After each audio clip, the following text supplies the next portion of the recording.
This episode of the BREWtally Speaking podcast is brought to you by On Point Pomade. Keep your beard and hair looking on point with their line of pomades and beard oils over at onpointpomade.com. Use our code BSP15 at checkout and get 15% off your total purchase order. So thanks again to On Point Pomade for sponsoring our show.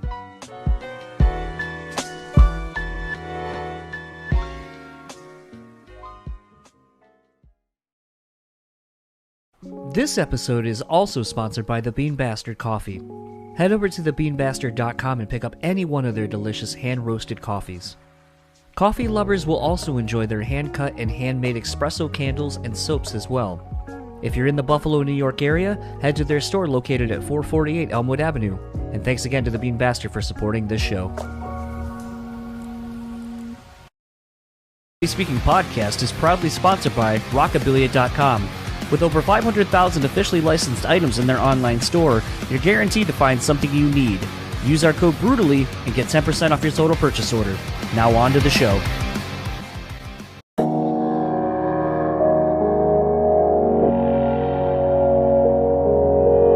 People say you have to have a lot of passion for what you're doing. This rings true because it's so hard that if you don't, any rational person would give up. It's really hard. And you have to do it over a sustained period of time. So if you don't love it, and if you're not having fun doing it, you're gonna give up.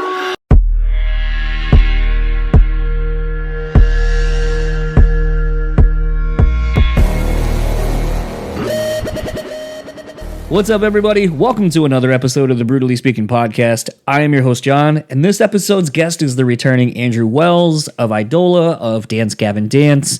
Honestly, one of my favorite friends that I've made through doing this show.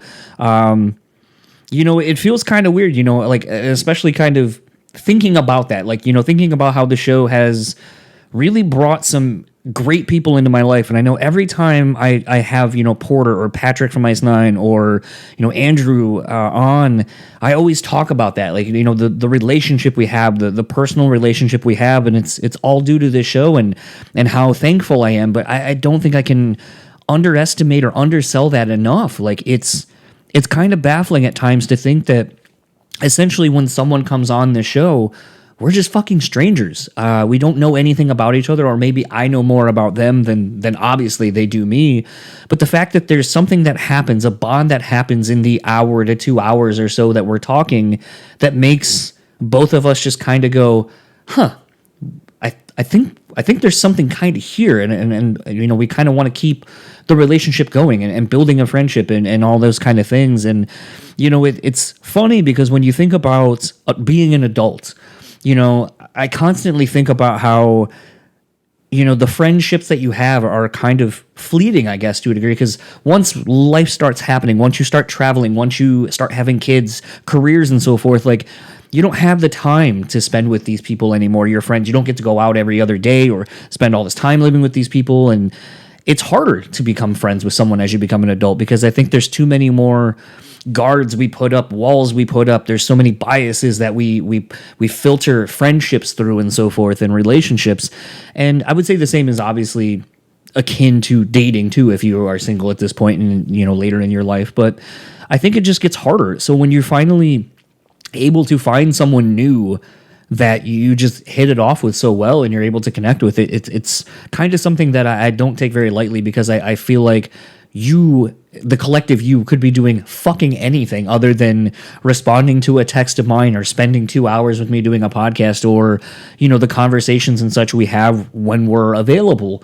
And it's one of those to me that I just, I don't take that lightly, and to think it all starts, the foundation of it starts from doing this, is still kind of just baffling to me at times. But this conversation, like most that I've done with Andrew, is no different. It's honest, it's sincere, it's raw, it's figuring things out, figuring out who we are in this moment of when we're doing these things. And I always look forward to it. I always walk away feeling like, we've kind of talked about something really important, or more importantly for Andrew and I feel like there's something that always connects us, something in our vulnerability with one another to be honest that always strengthens and connects our relationship even more. And I would love to say that it's one-sided and it's just me that feels this, but I read all the comments on YouTube. I read the emails that I get about these Andrew specific episodes, and I know everyone feels that too. So it's one of those reasons why I love having Andrew on, and the fact that he doesn't like doing press and doesn't like doing these, but he's so good at it, is always kind of interesting to me, and makes me appreciative of our relationship, that he feels comfortable to come on this show as often as he has for someone who doesn't like doing press. It's something I hold dearly. So without further ado, let's get into my conversation with Andrew, and I'll talk to you all on the other side of it.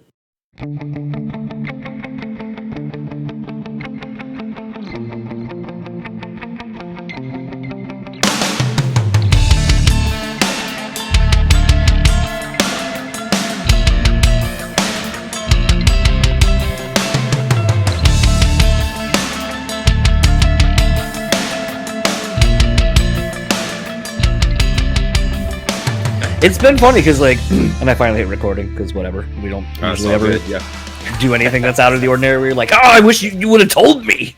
But I was gonna say it's one of those where it's like for a while, I had the thing to make my teas, and then a friend of mine who's super into teas, well, what are you making it with? I was like, oh, I just use the Keurig. She's like, oh, you got to get the bags and all that shit. I was like, I don't know, man. I'm just so all over the place. I don't know where to start with anything. And then so she sent me these organic tea filter things. So but then my wife was like, we got a new toaster and some other shit, and we were making room for stuff. And she was like, you should move this coffee maker because you never use it. And I was like, I'll put it in the office and maybe I'll make tea more than I never do currently. So now that I have that, and then I'll just use the water bottles to dump in there and good to go. There you go, dude. That's awesome. That's a good studio setup. Keeps you hydrated. Yes. It's keeps your vocal cords nice and limber. Well, I figured the tea, especially because we've had really, really humid days, like 90s plus hundreds, so forth. And in Michigan, not really?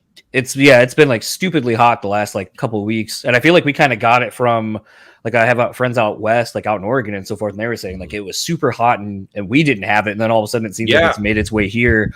I can confirm that. I was just in Portland for a whole month, and the last 2 weeks it was hot as fuck. First 2.5 weeks it was just normal Portland weather, right? It's gloomy and rainy and awesome, and then the last 2 weeks were just sweltering hot. I don't think I've ever seen it that sunny and hot in Portland anytime I've done anything there. Yeah, so it was one of those things where we have the fans and AC and all that going, but we don't have a humidifier anymore, in that attached to the house or anything. So sure, just my vocal cords lately, the last couple of days have been just shredded when I wake up. Yeah, it's so bad, and it's it's weird because it's I've been fighting this kind of cold, but I'm it's fucking it's July and here I am it's a little raspy in the morning to get going. Yeah, but now go sing a show in Arizona and have kids talk shit about you on the internet because you can't sing. It's funny you bring that up because I was actually thinking because Maddie Mullins, they're in I think Denver tonight, and if you saw potentially, I know you're not on social, so actually you probably did not see. He fell, I guess, a couple of days ago and broke 2 of his ribs, but he's still performing. He's just not moving around a whole lot, obviously. But I was thinking, dude, Denver with the elevated the elevation, the elevation, the altitude's fucking brutal. And so I was thinking, man, it's already hard capacities. enough. Oh, dude, yeah. So then I was trying to figure out how that's going to be with the extra elevation with a broken or 2 broken ribs on top of it. God damn, yeah, I feel for him. I love Maddie. He's fucking awesome. That sucks. How he fell? He just fell. It didn't say. His post didn't say where he fell. So I assume it wasn't. Actually, no, because someone commented on Twitter. I saw that spill you took during the set, but you didn't seem like it bothered you because you got right back up and kept going, or you at least finished your set and all that. So it didn't seem like it was that bad. But I think it's one of those where you're probably still in mid-show adrenaline mode. So at that point, it's probably doesn't feel like as bad as it is. And it isn't until the next day or later that night or the next day where you're like, oh shit, it's actually worse than I thought it was. I need to go get this taken care of. Definitely. I mean, yeah, I've had shows like that where you get an injury of some kind. I had one show where I picked Sergio up and rolled my ankle. Like, it was so fucked. And you just keep going because you have the adrenaline to kind of power through. So, damn, I feel for Maddie, man. That really sucks. Yeah. And then it was funny because my wife, forever when we're at the bar contemplating trips that we're going to go on, it was, hey, we should go to Vegas for our anniversary around Christmas and then go to Utah because I've never been and she wants to take me. And she was like, I know, like, I think she was thinking more Salt Lake area, I think. But it was funny. She was like, oh, you should see if Andrew's going to be home. But then that changed where she's like, I don't know. It's still kind of expensive. And because we want to go to a football game out in Vegas and they're so expensive. Although I was like, maybe we don't do football. We do a jazz game because basketball will be going. Jazz game is probably going to be cheaper than our fucking Raiders game for sure. Cheap seats at a Raiders game are going to be about $450 each. Pricey, dude. That stadium's really sick. I would love to see the Raiders play there. Will would. I know Will's. I think Will's already gone to a couple because he's a diehard Raiders fan. So, but yeah, if you guys come up, let me know. It's tons of good stuff around here. Great food. I love it here. I think it's an amazing state to live in. So. Yeah, but it was funny. I almost texted you. I was like, I'll talk to you tomorrow. Because I think it's like one of those things sometimes, like where I'm like so in the moment of like, okay, like we got to try to lock down like what we're doing, where we're going. It's almost like kind of like, I guess, being on tour where you're like, okay, I got to like plan all my stuff because like we're about to like confirm everything. And then it's like, oh, well, let's wait and see if anyone else wants to come and all this other stuff. And you're like, oh, okay, I'm gonna pump the brakes. But it was funny because like you and I know we had dinner the last time you were here in town, which again, thank you for picking that up for Bridget and I. Absolutely. Very gracious. Yeah, it was a pleasure, man. That was awesome. That food was great. I got that lamb shank. It was fucking awesome. That shit was great. But it was one of those things where it's been kind of funny because like knowing that we were going to talk, but like not really knowing what we were going to talk about. It's been really weird because like the last couple of days, I guess maybe a subconscious thing or something. Like it's almost like, you know, you and I always end up kind of having, like even Bridget commented on it after like you left and we were just kind of hanging out after you had left and going to grab another drink somewhere else. She was like, I know you and Andrew, you always say like you and Andrew have like a good rapport, like it's a mix of like funny and just loose, and then it gets real serious. I was like 100% every time. And I was like, it just always goes that way. And like, I don't know what it is about the two of us, but when we talk, that's just what happens. And so I made the comment to her about like this chat, and she was like, what are you guys going to talk about? There's so much you could talk about. I go, man, I don't know. I honestly don't know. But like, I've been feeling leading up to this, like over the last like week or so, knowing that we were going to talk. It just seems like some weird, interesting things have kind of been creeping up into my subconscious where I'm like, I wonder if I'm thinking these things because I know we're going to talk, or if they're just things that are happening around me and I'm paying more attention to them. So therefore I'm like, all right, I guess this is just something life is putting in front of me. And like, what am I going to do with it? What am I doing with the information? What do I do with it? And how do I react to it? But I'm also just kind of like, is this happening because I know I'm talking to you in a couple days or not? But possibly, I mean, it's like, because I mean, like, you know, something I was thinking of, interestingly enough, was really just kind of, it seems like every time we do this, there's like a big milestone happening for you, like a big change for you professionally. And like, I know the crux of this whole thing was to talk about kind of the new Idola record that sounds like you're probably already done with if you're not in Portland or whatever. I assume that's why you were out there, was for that. Somewhat. Yeah, we could start with that. Okay. Yeah, the instruments are done. So okay. I recorded, we rented an Airbnb in Vancouver, so about 20 minutes outside the studio, and we recorded the record with a guy named Mike Song. And Mike is phenomenal. I mean, honestly, I would say I love every engineer I've ever worked with, but I think Mike might be my new favorite guy. He's just, his work ethic is incredible. I mean, he was just such a great dude to work with. We rented an Airbnb out there. And we had everybody out the entire time this time, which was awesome.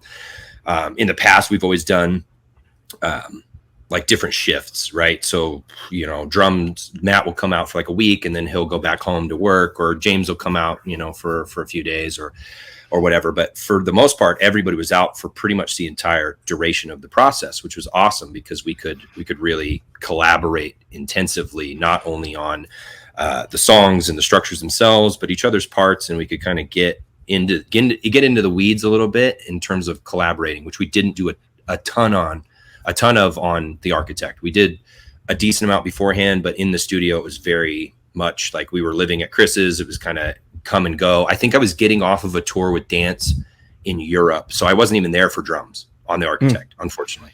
But this time we were all there the entire time, and it was really cool. It was a great process. I mean, Mike is just like, he's just a genius in terms of how he gets tones and takes. I mean, he's militant with takes too, just making sure everything's like very human, you know, and he's not just like cutting everything up immensely. So yeah, it was really fun. I'm really, really happy with how everything is turning out. We should have mixes for that at the end of this month. And then I'll be going back in, me and Matt will be going back in October to do all the vocals. So really excited for that. It's the heaviest record I've ever done by far. It's not even fucking close. I went way far a different direction. I mean, so I can't say too much right at the moment, but the gist of what you can know is there's fuck it. So we're doing a double LP. We're doing a double LP. It's 26 songs, right? Holy shit. So this is the first installment. This is 13 songs. And we had a discussion of where we wanted to take the concept, where we wanted to go from here, as Idola. And because last time we talked, if you remember, I didn't even know if Idola was going to be a band after the Architect. I mean, it was at a place where it's like everybody was so burnt out, and just we didn't know whether or not it was going to be financially viable for 5 dudes in their 30s to keep, you know, trying to do this type of music, and not just be like, let's go do country music, or, you know, let's go fucking do something else. And so the Architect did so well.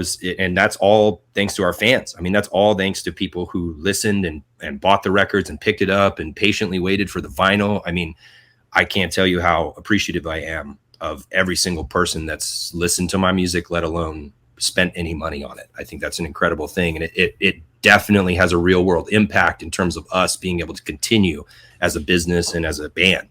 And so with this installment, we wanted to close out the narrative structure of Idola. Everything's been concept album to this point. And so we wanted to go out with a bang, like really dive into the conceptual narrative. And Degeneratera was like one of our favorite albums conceptually to make. And so we're like, how can we dive into that a little bit more, that dichotomy? And then how can we sonically like really explore these different territories and push ourselves in new ways? And I think we did that. So 26 songs, 13 and 13, right? Double album. They're going to come out different times. They're being recorded at separate times. But the best way to describe it would be like a kind of a stereotypical good versus evil. So, but exploring that lyrically and sonically on each record respectively, right? So on this one that's coming out, this is all very heavy, very chaotic, very violent.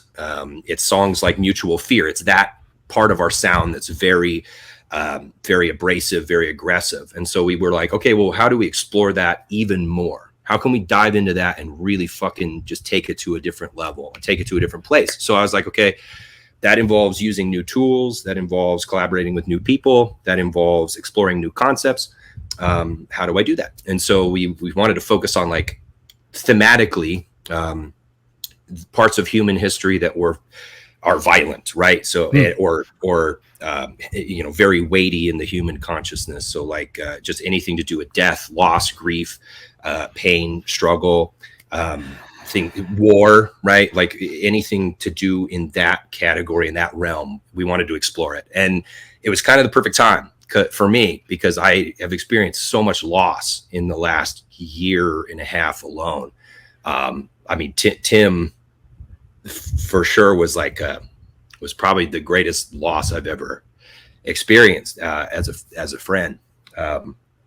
And that was really, really hard. But even outside of that, I had a couple of friends kill themselves. I had family members that passed away. I mean, it was a tremendous amount of loss for such a small amount of time. And it was really, really difficult, really heavy. And I know that a lot of people out there experienced the same thing in the last couple of years, just tremendous loss. And so thematically, that gave us the opportunity to explore that genuinely. And then sonically, we wanted to change it up. So I asked Jeff Kiesel, I said, hey, I'd love to try some of your 7 strings. I'd love to explore some of these different tunings that are a little more suited for my voice. So we went down to drop G sharp, drop A, A flat, G sharp. Yeah. So we explored just all these different tunings, these drop tunings on a 7 string. For me, that was a ton of fun.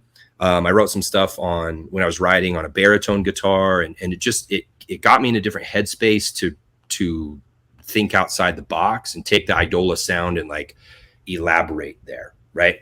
So I'm really happy with it. The second component is going to be more songs like Humble Ledger, Low Tide, stuff that's very, perennial philosophy. It's kind of on the production rock side of things. It's got more of a pop influence or melodic influence, very pretty and beautiful and thematically focused on themes of peace and forgiveness and reconciliation and love and compassion and all these other aspects of human history that are just as viable, if not more so. So I think for Idola, it's an ambitious undertaking, but it's been great so far. I mean, we're like a quarter of the way done, I guess you could say, with that process. We've done instruments on the first piece, vocals in October, and then we'll be doing the second one early next year. So there's lots to unpack there. I guess I'll start with the way you're doing it. I mean, I think, like you said, and I can name a ton of albums that are, not even just in rock and metal, but like even hip hop, Ice Cube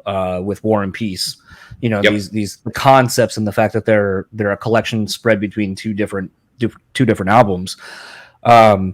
But to me, I think the interesting thing, because it's something that you have always prided yourselves on as an individual and as a band. It's hard sometimes talking about Idola as a band, because to me it's always been you. Sure. So it's kind of hard to differentiate the singular versus the collective.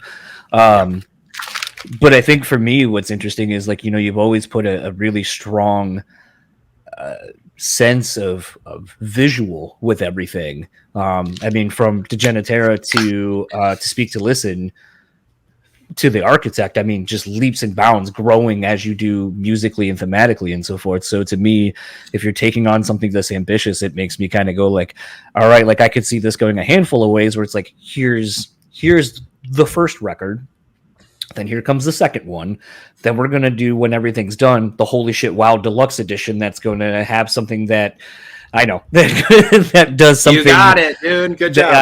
I know. So to me, it's one of those where like that has me going like, oh man, like, all right, like what does that look like, and where do you go, and all those kind of things, because like you said, you want this to be a big statement thing, and I feel like everything you've been doing with the band has just been, doubling up every time, like taking everything you've learned from the last record and moving forward and just kind of putting it into this timestamp of songs.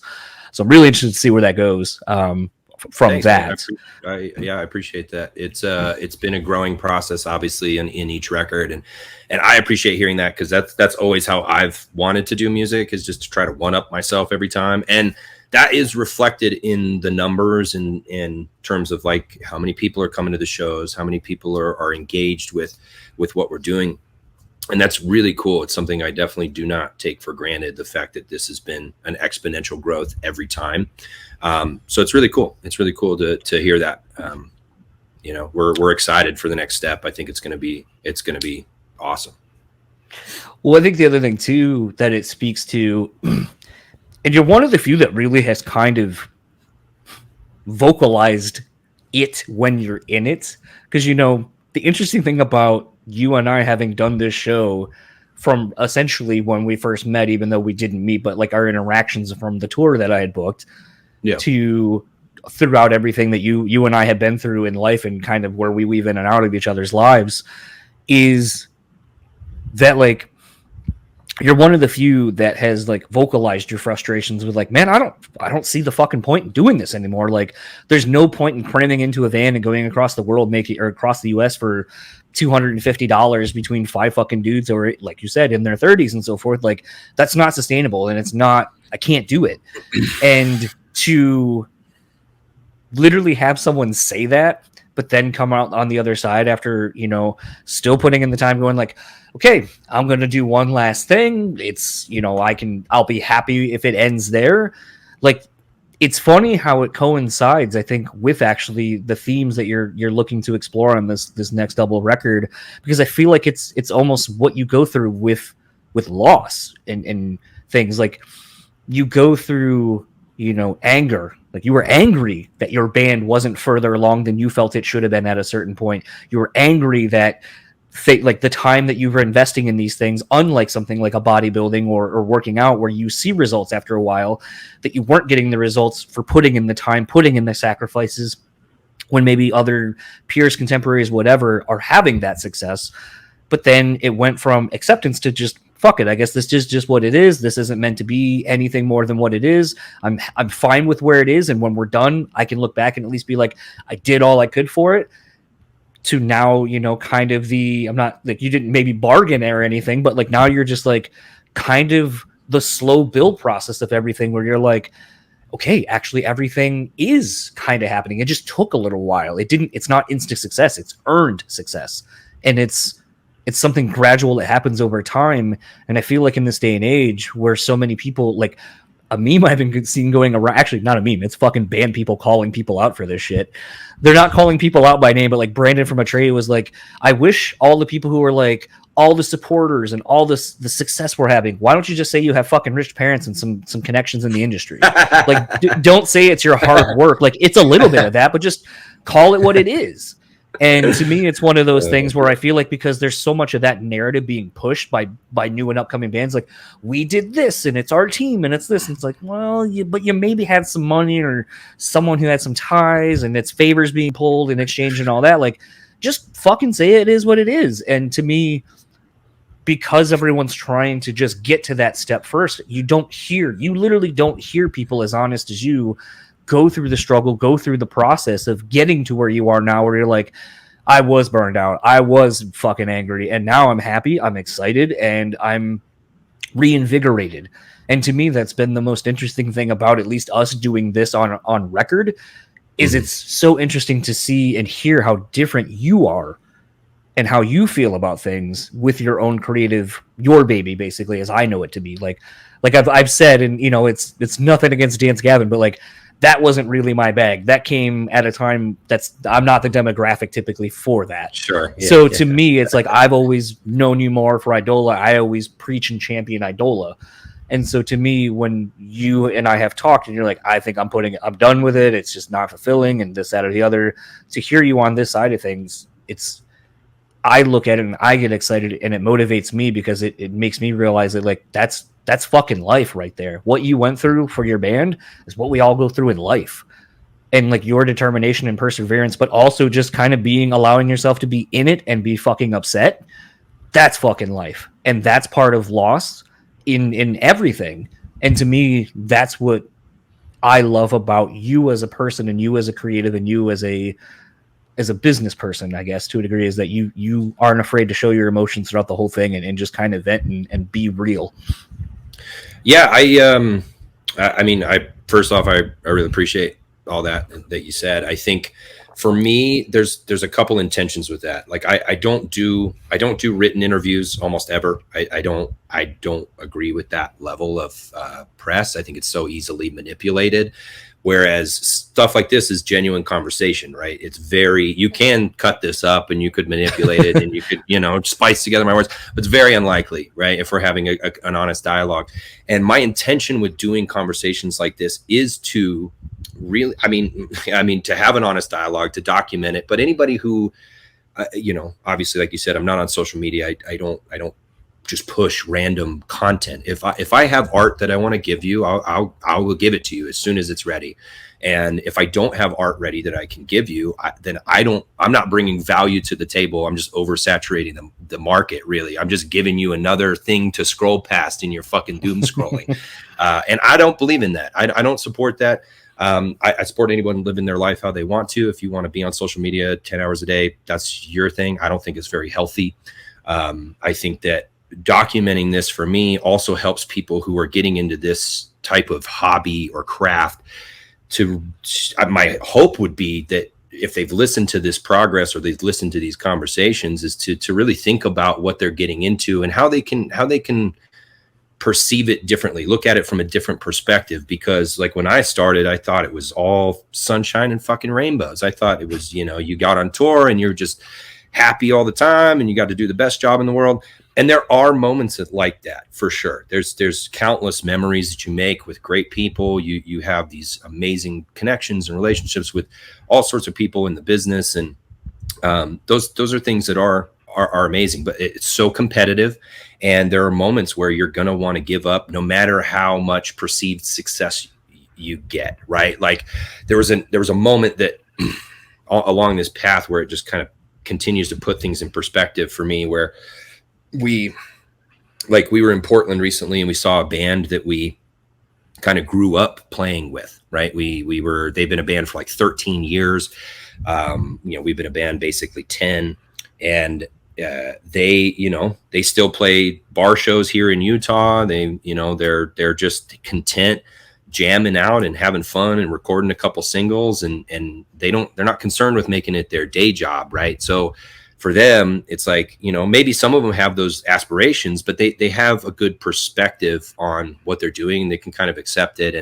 And that for me, I definitely had to progress to a point where I was like, you know what, I'm happy with where I've come and how many people listen to my music. And I'm just grateful for anything outside of that's just bonus, right? But what I did come to a realization is like music's in my blood. It's something that I've done my whole life. It's something that I've devoted countless hours to, whether it's playing guitar for this band or Dance Gavin Dance, or or singing or composing, playing bass, writing drums, doing production. I mean, music is what I do all day, every day. In music, and now like exercise and fitness and general health, like those two things have become my primary focuses in my reality, because I've just accepted where I'm at. And I've, hopefully if people have listened to this progress too, I've been just pretty much strictly doing music as a full-time job for almost 7 years. And so I'm extremely fortunate to be able to do that. Right. But just as we talked last time, and you had mentioned tour, there's a difference, especially when you've seen both sides of it. Like I've toured with DGD, playing these huge shows where we're in a bus, and you have the amenities that you really need, especially as you're getting older, to perform your best every night, perform as best as you can, to be able to keep your body and your mind in a good place on a tour, because it's a very unforgiving, chaotic environment. I think any musician would tell you, tour can be a blast, but tour is also very volatile, very chaotic. It's very hard to keep a routine on tour. It took me many years to be able to okay, I wake up in a new city, I go to the gym, I eat specific times, I make a schedule, because if you don't, you just get so distracted with so many different things. It's very easy to get involved with substance abuse or any other myriad of things that you could on a tour that aren't as healthy. Right. So hopefully people can kind of see that progress through my story, but I just believe in being kind of open about that as much as possible through my journey, because it helps me to, kind of turn it into a cathartic moment. And it also helps me rationalize where my position is as an artist and what I can continue to do to the best of my ability. So, yeah, I think that kind of sums it up on that front. But I enjoy having these types of long form conversations. I think they're good. I think they're really, and I just enjoy talking to you, dude. You're a good guy. So it's always fun to, go to dinner and hang out and, build those human connections. I think that's all, it's all we have in life, really, Well, it's funny because, like, like I joked. I don't know if I joked about it when you were still sitting there with Bridget and I, but I had kind of joked because my wife, like, Bridget was just like, that was a lot. I barely, I got like the introduction, like, this is Bridget, Andrew, Bridget, like real quick. And then we kind of got past the, cursory, like, hey, how you been? What's been up? And then all of a sudden, right into the thick of everything you've been going through. And then I kind of was like, yeah, man, like, here's some, and actually, this is kind of something too that a friend of mine who does a podcast very similar to how this is done, where it's just a conversation with people and it explores all kinds of shit. He was saying to me recently, he was like, you need to let more of you be in the show, like, be more of who you are. And he goes, I think that's going to be what brings more people to it because they want authenticity. And it was kind of funny because I know he had mentioned one of these episodes previously. It was like, like your episodes with Porter, your episodes with Andrew, like, and I go, yeah, but I have like years of friendship with those people. So like, I know them, like, and they know who I am. So it's easy for me to be more myself versus someone who I'm literally talking to for the first hour and a half. And then, I have to find my way into getting them to, open up or whatever themselves. But, it was kind of interesting because, like, she had made the comment, she was like, it's crazy to see how some people just will be that way with you. Like you and Andrew, like, both talking about all the people that had passed away in your lives over the last like 3 or 4 years. And you both are just like she goes, it was weird because you can see that both of you understand what it's like for the other person. But then you're also so quick to be like, man, I don't know what that's like to the other person, even though you literally are like, yeah, man, like, I had a friend that OD'd. You're like, oh yeah, me too. Or like, and then I had an uncle that passed away. You're like, oh, I don't know how hard that would be. I had so, and then you match stories, but you're each going like, I don't know what that would be like. And I go, I think it's because we're both very empathic, but or I'll at least say, because I want to put words in your mouth, but I feel like at times it's like, I want to show that I'm empathetic and I understand something that you've gone through and some experience, and it's something that maybe we share, but I don't want to feel like I'm trying to compete with you. And I feel like that's something I've noticed when I talk to people is they do it as a way to go, yeah, me too. And then it's so they can tell a story and take over control of the conversation, not really share in something so that the other person, if, a great example is like when you're talking, it's supposed to be give and take. And sometimes you give a little bit more than you end up taking, and you kind of go back and forth with that. And I feel like when I say something and, I might go like, yes, I lost someone to a drug overdose. And this is, like, I think I told you, at least like in your experience to a degree, the thing that at least I was able to really identify with you is that, like I said, at least you sort of have some closure. Like you kind of think you at least have a handle on what happened and why. I was like, in my situation, I don't. I have no closure. I'm never going to get those answers. Dude, the story you told me about that situation was fucked. I mean, that's fucking crazy. Yeah. So it's one of those where found him. Yeah, that shit's insane. Yeah. Yeah. So for me, it was like one of those where it's like, when I think about those kind of things, sometimes like, it's like, I tell those stories and I share those stories with people like you in that situation. Because it's like, I know how alone it makes you feel when you're like, I have all these crazy thoughts, like when I think about these things, or like the what ifs, because that's just how my mind works. And so when you're kind of sitting there going like, I'm starting to think about this and I'm starting to think about these things and, what does it all mean? And could it have been prevented? And I'm like, man, I fucking been there, man. And like, it sucks because I want to tell you that it goes away, but it doesn't. That no. this sort of like, I'm fully, we're both aware it doesn't go away. And that's like the shit part though, is that like, at least like when I share a situation like that with you, or a story like that, or an experience, it's like, or I guess with anyone who listens to this, it's like, I'm not trying to like one up anyone. I'm trying to like make someone understand like, it fucking sucks, dude. And it's not going to go away. And like, but even with therapy, like helping and all that kind of stuff, I still fall back on the, like, could I have done something? Because it's the unfortunate thing of like, they talk about it with suicides and stuff where it's like, it may end your problem, but then everyone else is left with all these extra questions that they're never going to have answers for. And it's kind of like the thing that none of the people that are feeling that's their only way out. They don't think of the other people that they leave behind because it's so personal. And it's so insular to them and it's their pain, but they don't think about the release then that causes the pain for and all the unknowns for everyone else. So it like that's the part where it's like that fucking sucks, man. And like I hope no one ever has to go through that. But unfortunately, as I open up more about these kind of things, I find out that there's so many people that feel that way. And at least that's the one comforting thing, is at least it's like you're not fucking alone in this. Yeah, I mean, I think that can definitely be comforting. I think a lot of people struggle, obviously, with all sorts of different things: mental illness, depression, anxiety, suicidal ideation. There's definitely an epidemic of mental health in a lot of places in the world, and why shouldn't there be? The world is a crazy, fucked up, chaotic place. It's life is difficult, and you know, the more that we come together and we can support each other and lift each other up and have good conversations, have quality connections, I think that at least in my experience has at least furthered those connections of love and compassion. That's at least furthered my thought process in dealing with those things. Right. So, you know, I go to therapy once a week. I exercise every day. Like I try every type of tool that I possibly can to stave off suicidal ideation every single day.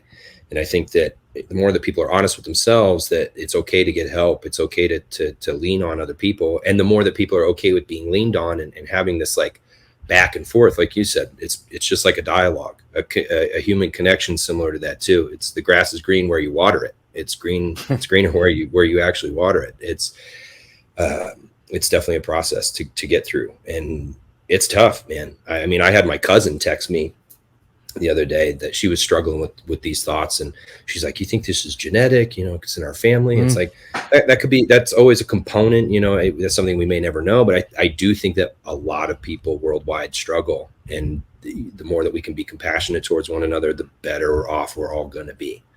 I genuinely believe that. So, I feel like it's one of those things that it's easier to say that sometimes. I feel like that's the narrative now, is like, yeah, good for you. Like you're not alone. But then it's like, but I think like the harder part is like the actuality of that in practice. You know, the people like, well, you have to be willing to practice, dude. That's the hardest part. You have to be willing to fucking practice. It's you know, I have met a good number of people that they want this outcome of not having pain or having, you know, depression or anxiety or these things that hinder their lives. They truly do. Whether you're dealing with like, you know, with me, like CPTSD or so, anything that you're going through, like a traumatic experience, or still dealing with the remnants of that, you know, we have to lift each other up, right? But we have to do the work ourselves too. There has to be an equal commitment there in terms of, you know, what are you trying that you haven't tried before? You know, are you like, what new territory are you traversing that's going to aid in this process for you, aid in the growth that you need to reach a place in your life where you're feeling content and joy, right? Not just happiness. I think I used to be, you know, mentally in a place where it's like, oh yeah, I just want to be happy. A lot of people just say, I just want to be happy. I think happiness is so fleeting. It's so temporary. It's like, I would rather try to hitch my horse to something like gratitude or compassion, or something that's a little bit more, I would say, like fulfilling existentially, or fulfilling in the long term, right? That would be something that I think yields a better result to people who are dealing with some of these problems. And there's no one size solution that fits everybody. But that's exactly my point, is if you as an individual are looking inward and saying, well, what haven't I tried yet? Can I try something new that maybe I haven't? I know a lot of people say, you know, oh, if I could, like, I would love to go to therapy. It's like, well, you should try to figure out a way to do that. If you're on your parents' insurance, or you have, you know, if you can make something work in terms of funding for a therapy, even once a month, I think would be beneficial for a lot of people. You know, trying some new things. And I'm not against medications either. Like I know a lot of people who've had success with SSRIs, and I know a lot of people that haven't. Like SSRIs weren't successful for me. in the times that I had tried, the 2 times that I've tried to go on SSRIs after previous attempts were, you know, my friend Sergio put it the best. I think he gave me an analogy that I thought was really, really good. He heard it from someone else. It was SSRIs helped him get from the basement to the ground level, right? If you're in the basement and you're surrounded by all these dark thoughts and you want to give up, you're trapped, right? But SSRIs kind of helped him chemically to get to a place where he could really, you know, internalize the world and his situation and the things causing him these types of thoughts and be able to kind of push through it. So I think, you know, for some people, medication is a really great pathway to do it. But again, like if we're open and honest in the dialogue, hopefully people will be able to get the resources they need and really carve a path forward. Because I wouldn't wish suicidality on my worst enemy. It's or depression or anxiety. I think that those are just devils on your back all the time. And it sucks to know that they don't go away, but it is comforting to know that so many people struggle with it. And if we commit to helping ourselves and helping each other, hopefully we'll get to a better place, I think. Well, I think part of it, I think we've touched on this several different ways over the years of doing this, but, you know, also realizing that sometimes you have to make difficult decisions and cut people or things out that you may think are actually helping you get to the happiness or bringing you the happiness you think you want. And I mean, like recently for me, I know like I've talked on this show and I think I've talked with you about, you know, something I was bad at was setting boundaries just in general.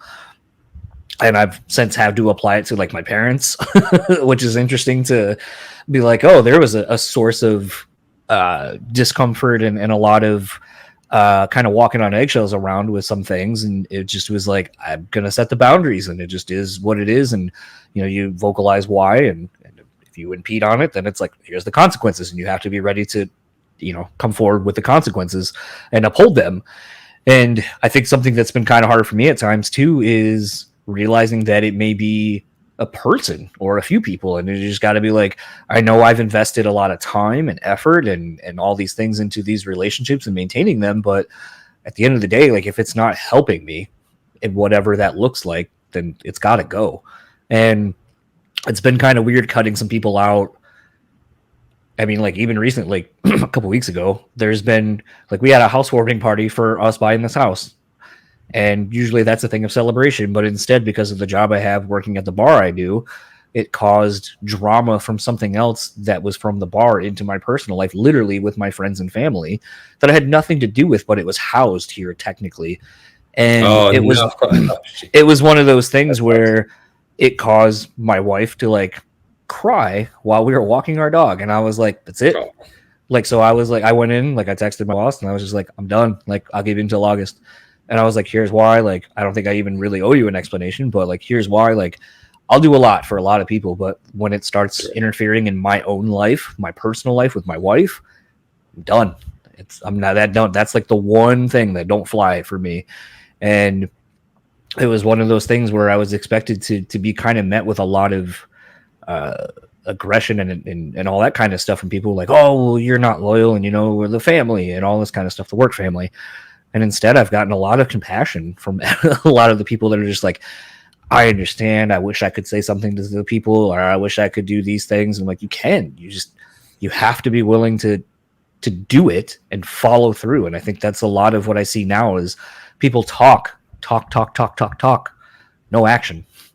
And it's like, well, you can thank social media for that shit, dude. Well, yes. Yeah, but you can thank fucking Zuckerberg and everybody else for that bullshit, dude. That's a lot. I mean, I agree with you, dude. Obviously, I think that a lot of people are all talk all the time on the internet all the time, and it's I don't know. I feel sad for it, pity for those people. If you are so addicted to whatever your online reality is that you just like can't detach from that, and it bleeds into your actual physical reality, that sucks, man. I can't imagine what that's like. That sucks. It sucks to suck. I can't. Yeah, it does suck to suck. It's funny because Like if you got nothing better to do than like talk shit on the internet, like fuck you, dude. You know, like that's all I got to say to you. You got nothing better to do than talk shit on people on the internet, go fuck yourself. That's what I have to say about that. So kind of two things that you're actually kind of making me think of. One was, since this, I haven't deleted my Facebook, but I've taken it off my phone. Good. And Did I got hold on. Quick side note. Keep that in your brain for a second. But I just quick question. I got to ask you because I know a lot of people that finally take that step where they take it off their phone and they're less engaged. Which I think is awesome. But I've talked to probably a dozen people that have done that, and all of them, and I'm interested to hear your response. All of them said that they were surprised at the compulsion to like click the app on their phone. Like once they took it off, there was like a subconscious compulsion. They would pull out their phone and they'd go to click the app and it wasn't there. Did you experience that, or did you go off pretty cold turkey pretty easily? So I feel like it's not quite that, because as I've said all along, Facebook is probably the one I hate the most. Sure. So you're already kind of averse to it. So I was averse to that, but I still have my Twitter and my Instagram because I like taking photos and I like interacting in quick little blurbs. Like that's more my style, and I like to just kind of, those are the two apps I like the most. So like Facebook was never really kind of my thing anyway, but I still at least have other apps to like bide some time or think about whatever. But mainly because I think I do more stuff for this on those two, so I feel like there's more of a work purpose for those. But I still find I'm not really, like, I don't post much on Instagram at all, so it's more of like a voyeuristic exercise than anything. Sure. Yeah. It's so Twitter is really the only one I'm active on where I actually post stuff. But like I said, that's what it was for. Is just quick thoughts, boom, write it down. But I was gonna say what I tend to find is how in my everyday interactions with others, it starts with the "Have you seen? Did you see this earlier?" And I'm like, no, I didn't. And that's how most of your conversations begin. That's how a lot of conversations begin when you are like, going to the bar the other night with some friends, and we met up with another person, and someone said to Bridget and I, because Bridget completely deleted her Facebook after this whole thing recently. And so the other day, someone came to both of us and like, "Hey, did you guys see on Facebook when so-and-so?" Or like, I was like, I won't see it until I maybe go on it tomorrow when I wake up, because I usually check it first thing in the morning just to make sure there's no messages or anything. And I still have Messenger, but like I'll check it for that, and then maybe before I go to bed. So like there'll be a whole day where everything happens, and if I start scrolling and I'm like, I just don't care, and I'll just click it out and be gone. But it's funny to see how many of the interactions you have on a day-to-day basis are with people going, "Hey, did you see?" If they know you're mutual friends with someone or news on a site or something like that, "Hey, did you see?" And you're like, "No." And then it's interesting to see, does the person then want to continue the discourse of that topic, or does it then make them realize, I guess it's really not that important? I mean, so I doubt it's the latter most of the time. It's a thought I've had anyway. I know. I agree with you. It'd be awesome if that was the process of being like, maybe that's not as important as I'm making it out to be. No, they're more likely to be like, fuck this guy. I'm gonna go talk to somebody who knows what I'm fucking talking about. I don't know. It's all bullshit to me, man. I don't give a fuck. It's like, I don't know. I've been off social media 4 years. I'm never going back on social media. That shit rots your brain from the inside out, man. I wholeheartedly believe it is rotting the foundation of society at its core, at people's brains. And I think it's only going to get worse unless we have like a dramatic shift. It's very interesting because I have little siblings, right? I have some younger siblings, and my little brother, he's 16 going on 17.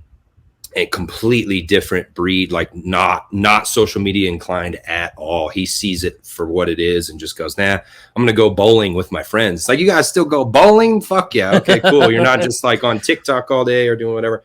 But I also have a little sister that when she was 9 years old, she had an iPad, and I love her to death. She's cute as hell, and she's a great kid. But early on, when my mom would just give her an iPad, and she wanted to do, TikTok, and she wanted to, be on YouTube all the time. It's like, well, I don't know. There's got to be some type of moderation there, because if you have kids that their frontal lobe's not even fully developed and they're just getting this bombardment of what dopamine is happening that's developing their brains, and they're starting to get they're going on these websites that are built to be addictive.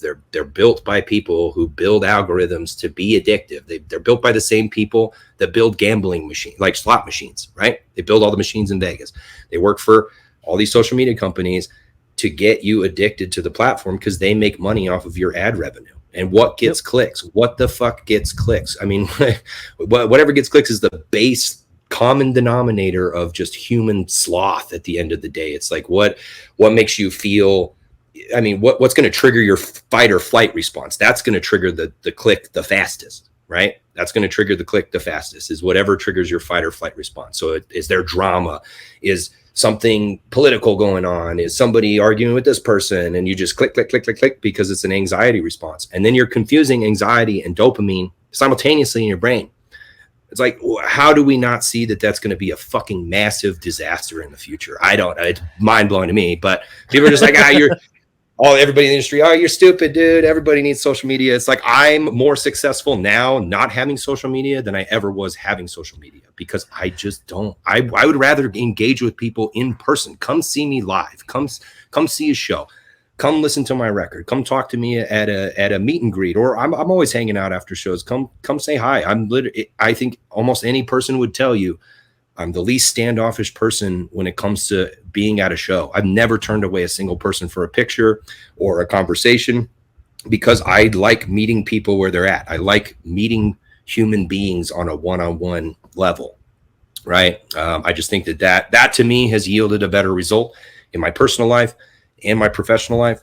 I do hope that we see that shift in human consciousness at some point, but I'm pretty pessimistic. So you can hear all about it in Idola's new record, fucking Screamy McGee. Like, you can fucking pick that record up and you can hear all about it. So, well, I think like the interesting thing, like I read two things I've seen in the last like 24 hours that I've been interesting thinking points for me. One was, I guess Elon Musk is backing out of buying Twitter, which whatever. Yeah, I saw that.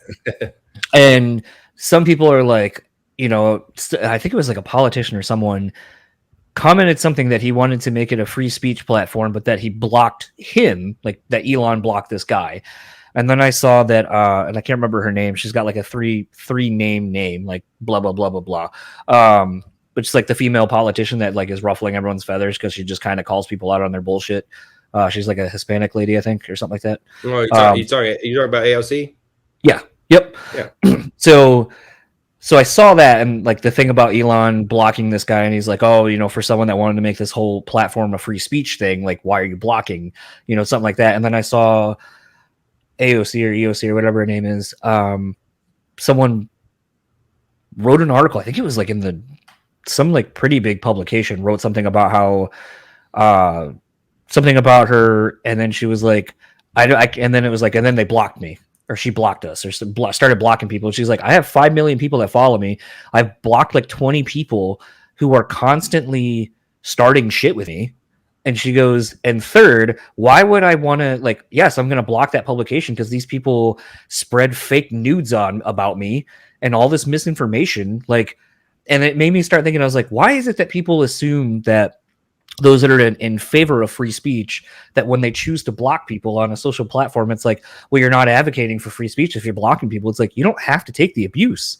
And that's like the weird thing that I think people have also gotten weirdly, is that it's like, if you were talking shit to me in person, I probably would get up and walk. Well, dude, I would walk away. That's not my, like, I'm not as tall or as imposing as you, and that's usually not my first response is to do that. Sure, yeah. But I was gonna say, like, my thing is more of like, I'm just gonna leave, and then I'm just not gonna engage with you, because you know what? If I don't engage, then I'm not giving you what you want, and that's gonna piss you off more. Sure. And to me, it's like this whole thing where we're kind of seemingly. And I'll kind of piggyback it onto the other side of things. Something I saw, which I thought was really interesting, was there was a TikTok person that went to some kind of a con of some sort. I don't know where it was, But this person, they were like, oh, she has millions of followers, and literally no one showed up to see her.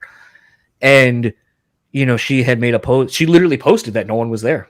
She posted like the phone call, like with her mom, like, no one showed up. I want to leave and cry. I'm so embarrassed. And then she's like, but I'm not going to.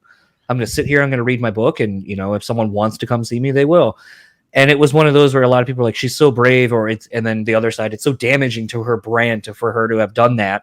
And I just kind of like was looking at it. I was like, it's so weird that we live in this world now where people are, I think for once, kind of starting, like you said, the turn, but like not to go away from social media, but kind of just being unafraid to show the bad side of it, where it's like, yes, I do have 2 million followers or whatever, and literally no one came to fucking show up. But you know what? That's okay, because I started with no one, and it's not going to be the end of the world. Like, I am a person that exists beyond this platform and this thing, but let me show you what it looks like. So that way, if you feel like you're alone and you have no followers, it also doesn't fucking matter either. And I thought that was an interesting way to kind of take those two things of like, if you don't like something or people are egging you on, then it's like, oh, you have to engage. No, I don't. Blocked, gone. I'll remove myself, or I'll remove you. Secondly, just because you have a following doesn't mean shit. And it also isn't the end all be all if you don't have a following, because even when you do, not everything seems as it is. And I think, to me, those were two really interesting life lessons to me, that I was just like, oh, it's kind of weird how they kind of are symbiotic in a way if you kind of step back and look at it. But it was just kind of interesting because, like I said, with as little social media as I'm kind of taking in on a day-to-day basis now, that it's like I'm kind of finding actual relevant pieces to pull out every day versus just kind of being like, what do you got? Yeah, I've seen so many people. Every restaurant I go to is just full of people like that, dude. There's nothing more that, like, I mean, we're sitting there working at door at a bar. It is absolutely astonishing to see, you know, 20. I mean, first of all, here's the joke I always make. I don't have fucking 12 friends that would come hang out with me at one time. So it is astonishing that there are groups of 10 to 15 people that all want to hang out together. But then when they sit down, they just all get on their phones and don't fucking interact with one another. And I'm like, then what's the point of even being here? Honestly. Yeah, dude, that's kind of my point, man. It's a rough go. I don't really have much more comment on it. I know I could talk about it all day. I think it's fucking terrible, man. I just think it's astounding if you've never literally seen it like that, where you're not participating in quote unquote being with somebody else, or not seeing literally a room full of 100 some odd people engaging, but not. It's very weird, very bizarre. Yeah. It's very weird to me that all these politicians engage so heavily with social media in it's like a battleground for a lot of these people.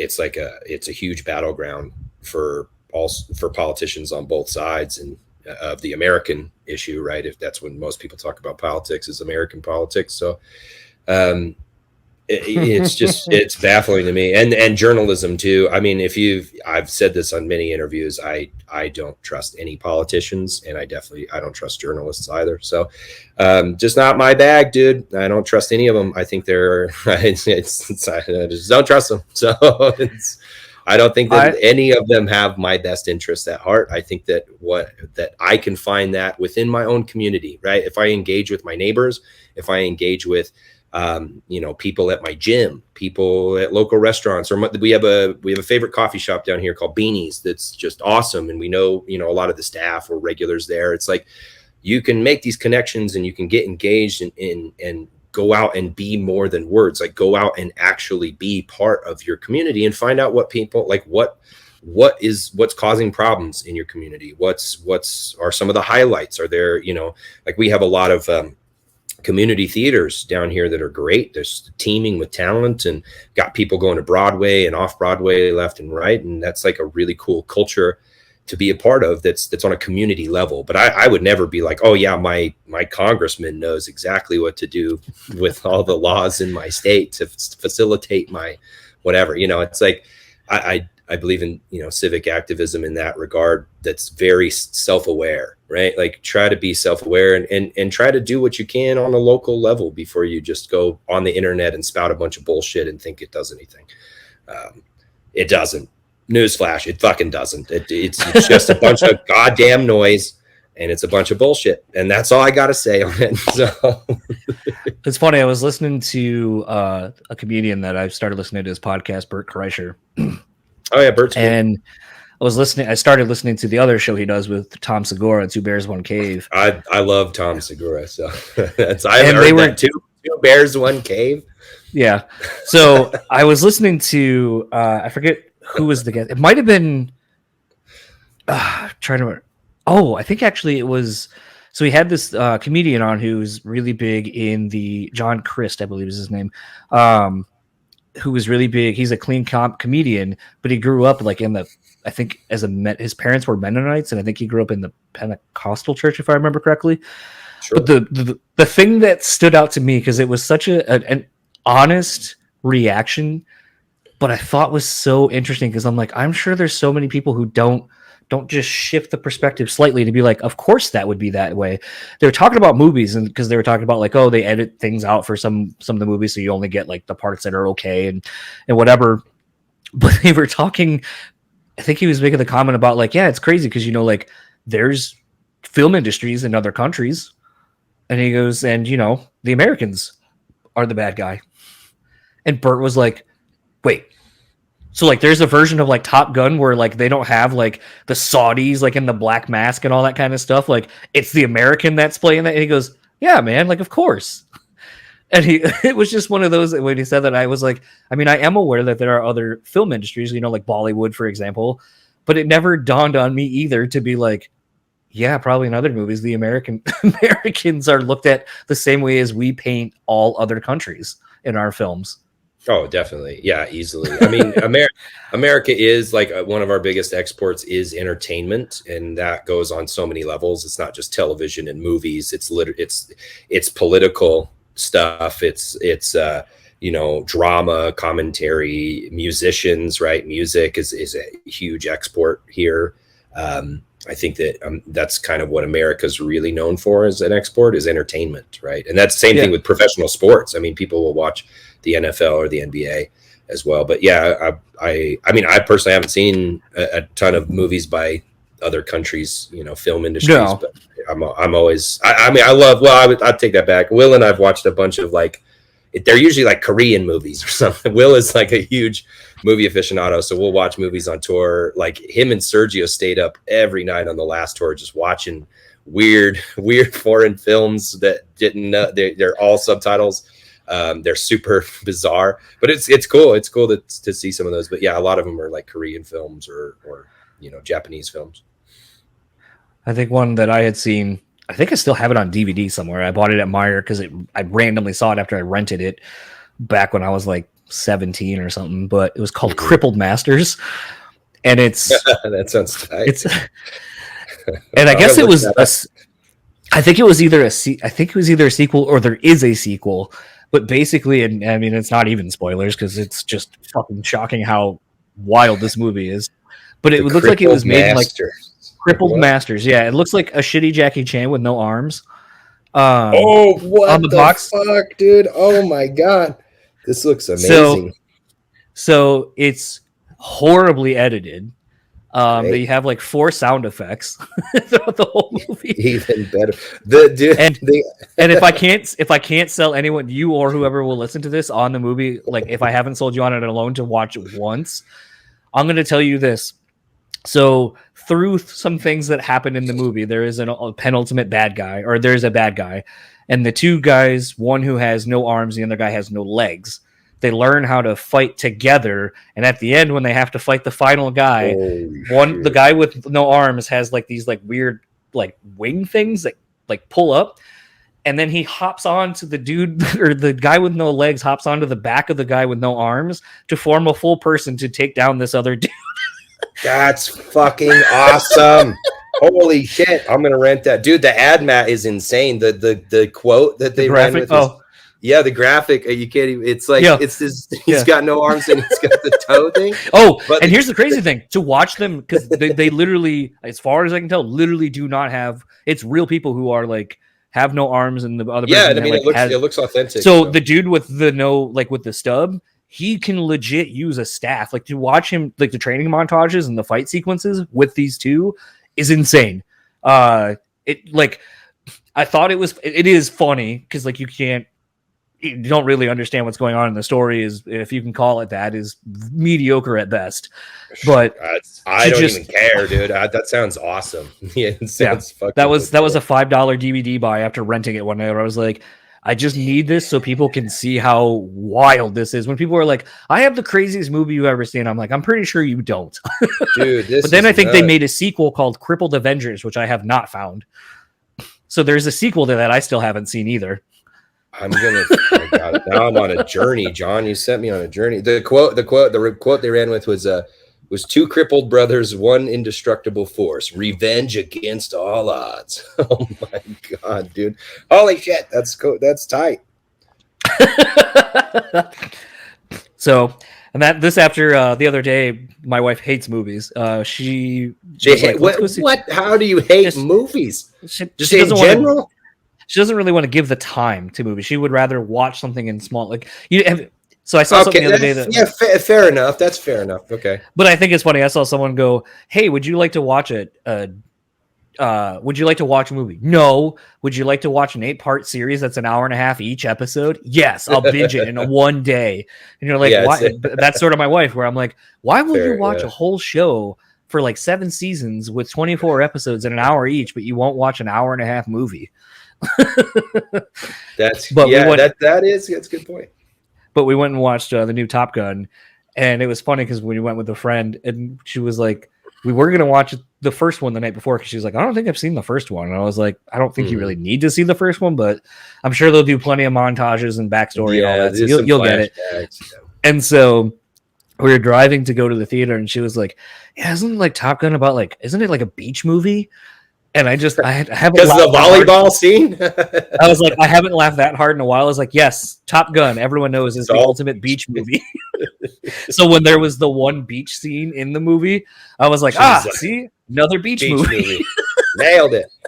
Fuck, dude. Yeah, it's I mean, that is the best scene of the first Top Gun, because Kenny Loggins is crooning over the whole scene, dude. Yeah. I wish that was the thing that was more readily available again for bands, is sync opportunities of like, well, movie placement, video game placement, like just things in general. Like, I feel like it's crazy because like Stranger Things, and I haven't seen any of it yet because I already knew it was going to be only 4 seasons, so I was like, I don't want to get sucked up and then have to wait. Like, I'd rather just binge all the way through it. But it was one of those where it's like, it's funny to see what thing from the past, because it takes place in the 80s, that everyone suddenly gets all fascinated with again. And, like, we were listening to the radio on the way to dinner, and the Kate Bush song came on, and I was like, it's so wild for this. It was a minor hit back in the 80s. And I go, but it must be so wild for her. Like, I read something, I think in like Spin or Variety or something a couple weeks ago, that was saying like Kate Bush was making over, I think, $1 million a day because she owns the song now outright. So all the streams, everything goes straight to her. So I was just like, it's been long enough. She for sure owns the masters. It's that song. I love that song, especially my favorite version of that song, because it was a minor hit in the 80s, but then a bunch of bands covered it. A bunch of different people covered it. And my favorite version is Placebo's version. I fucking love that version. It's haunting. It's really, really cool. But good, I can hear Robin doing it. Yeah. Oh yeah, for sure. Yeah. It's I think it's a great song. It is cool to see some of those artists, like, through new pop culture mediums, reach a much broader audience. It definitely gives me hope for the future of rock music. I hope that has a transcendent comeback at some point, but again, not super optimistic, but that would be dope. I'm working my ass off over here, so hopefully something. Maybe you'll see some people doing Twitch streams playing Guitar Hero or whatever to your songs. Do you do Twitch? I know a lot of guys that do Twitch. They seem to enjoy it. So I've thought about it. I have one, and I did a couple, but like I just am never consistent enough to be like I'm gonna be on it this time. And then the other thing too is funny enough, I almost was gonna text you a few hours ago or call you and be like, "Do you want to do this on Twitch?" But then I was like, I don't know where the conversation's gonna go, and I Sure, yeah, where you got to edit. and I yeah, and I didn't want you to be like, "Hey, yeah, you got to take that down or like take that part out," and I'd be like, "Okay." Well, then I got to, but then it's like someone or people have already seen it, heard it, whatever.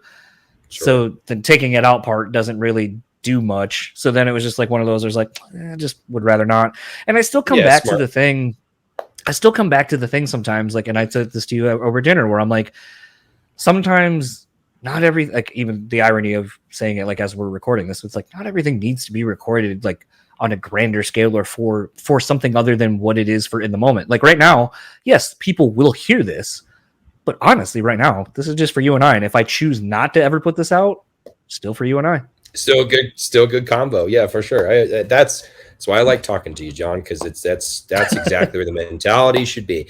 I did a Twitch interview. I am a little more Shane, right? on Twitch. If you would, yeah, with Chae. Yeah, I try to cuss a little less and like be a little bit more on my best behavior if it's a live stream. But yeah, Shane was awesome. Shane was really cool. I would love to do a tour with Silverstein. I think they definitely were a huge influence on me when I was growing up. I loved listening to When Broken Is Easily Fixed or Discovering the Waterfront. Those records were incredible. I was very fond memories of those records. So very, very cool.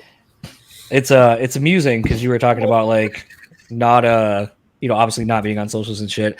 I think I've obviously told you, or maybe even sent you things people comment on when this goes up on, the YouTube version, and people comment like you're going to see it. And I think that's one of the most interesting things to me about having something like this exist, where it's like, do you think people go and watch their interviews and then read the comments to then go and answer them themselves? I mean, it's not a far stretch. I definitely know some dudes who do that. Yeah, I mean, but in a way, they're kind of right because you did send them to me and I did see them. So yeah, I mean, I send the ones that I think are actually worth sending to you because like a lot of them, which is cool. I do love seeing stuff like that when I get it from friends where they're like, oh, these people are really engaged with what you're doing. I'm very humbled by that, and I'm very grateful for those interactions. I just try to keep myself level-headed from all of that. So it's like I don't like seeing negative comments just as much as I don't like polluting my mind with overly positive comments, because I try to just I'm invested in the work and I'm invested in meeting people, right? I'm invested in people. Right. So, the more that I can keep myself level-headed on that front, the better, I think. And that's been helpful for me and my mental health.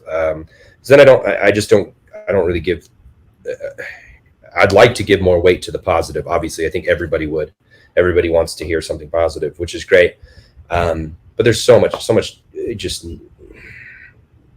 chaos that comes with that. I think when you're just overly it's just the dopamine thing we were talking about earlier. Like people they'll just get addicted to like scrolling and finding, positives or finding negatives, the doom scroll, where you're you could see 100 positive comments and one person says you sound like shit or whatever, and it ruins your whole day. It's like that's such 100%. A volatile up and down that I think everybody goes through if they're engaged with that. So it's just easier for me to not be, I think.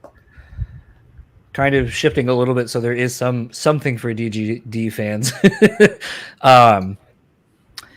I know you were I think we were kind of like toward the middle of the tour when you guys were here. Yeah, it was probably about the middle. I think when we were in Michigan, maybe towards like the 2/3, 3/4 of the way through. Yeah. I was so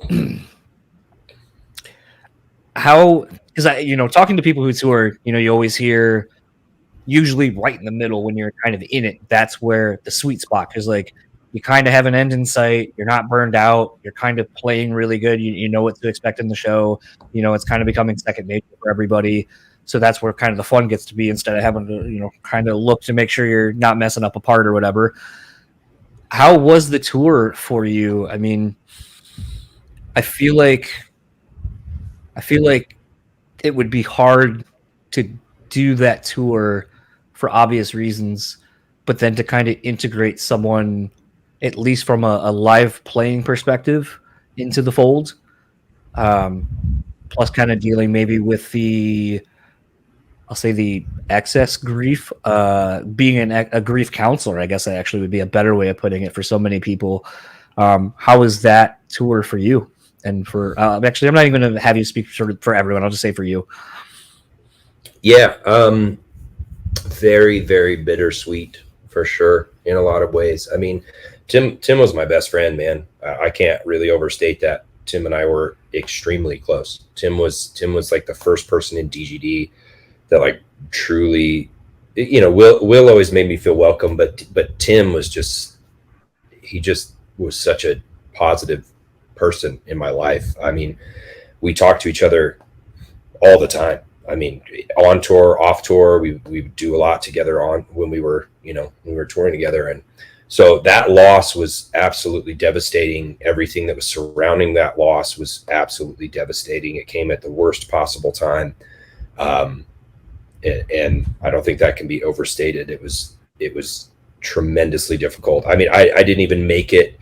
I didn't stop crying during the set until probably 9 or 10 shows into the tour. I mean, every single night that we played Count Basie, I had a mental breakdown. I was breaking down on stage, like viscerally bawling my eyes out, because that song was so important for me, because Tim and I would go back to back at the end, and it was a song that he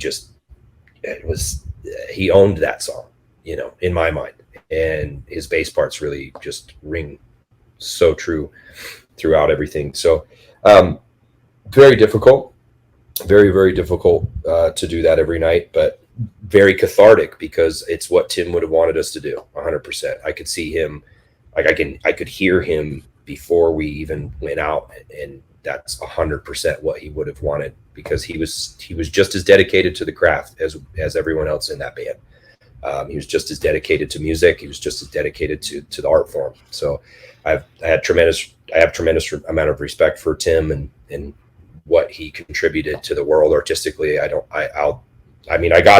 got his death date tattooed in a morning band. Like that guy has made a lifelong impact on my life that is just tremendous. So yeah, very difficult. I won't, just be super negative.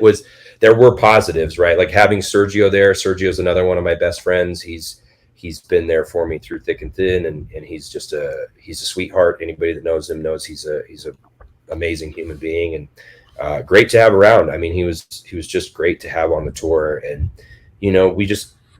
all of us poured ourselves into the shows. After Swanfest, where we all broke down, we went and pulled ourselves back up, and we said, you know what, we're gonna put on the best shows we can for Tim.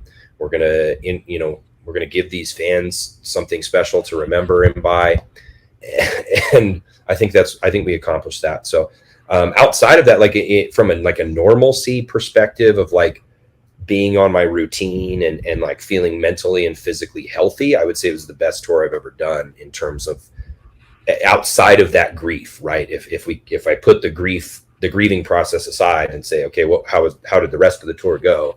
I would say it was a very positive experience. The fan interactions were great. I know fans understood why we didn't do a meet and greet. I think just getting asked the same question every night about Tim or anything would have been open wounds every night, and it'd been a lot harder. But I think that I don't know how that would have gone if we would have done that. But I do think meet and greets for me are fun. I like talking to fans that are especially fans that are so supportive, where they have like a genuine interest in talking to you and asking questions. I think that's really cool. I've always enjoyed meet and greets. So I hope that we can, continue to do them in the future, and they'll definitely be a lot easier moving forward, as the grieving process kind of concludes there. It's funny. I was listening to, again, a podcast. It's funny. People were like, it doesn't seem like you really like listening to music. And I was like, not anymore. Yeah, like, no, doing me neither. stuff like this, like it gets kind of to be more like work for a while. Like when I first started doing this podcast, where you're like listening to an album and then another album and then a whole discography or whatever. And it's just like, oh, it's so much work. I don't want to listen to music anymore. Plus I'd rather get to know the people that inspired, or the stories that get to inspire the songs that I like. But it was one of those things. I was listening to a podcast and they were talking about, actually, again, it was Bert. He was talking to Whitney Cummings and he was making the comment about like, oh, what were your first cars, that you first started having? And then as they were talking about him, I think Whitney had made a comment about talking about music. And then she was like, because what's interesting is when you talk about music, people will tell you a song, but then they'll tell you all the memories associated with the music that they remember.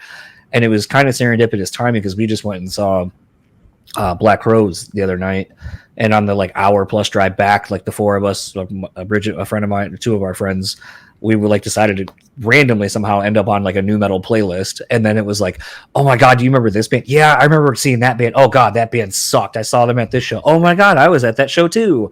Or I remember having this CD or going to this place. Hey, remember having to go to to actually buy your tickets for shows? Like you would go to the Ticketmaster place, like at the mall or whatever. Yep, and just, the fun stories of those things. So it was kind of interesting to think about how when you think of music, you think about it and the memories associated with it. And I know that's not like a abstract concept at all, but it was interesting because it was one of the first times I kind of thought about, again, knowing that I was going to be talking to you, where I was like, I know it's hard sometimes dealing with grief and stuff, but I don't think we think about it from the perspective of you being on stage, where there's those moments, those cues, those things that you do that become a part of your show that you guys do, or oh, I remember when I played this song and you can tell me like a story of you and Tim playing a certain song in this one city, and that song means something to you. And if you play it in the set, like it's going to trigger that memory.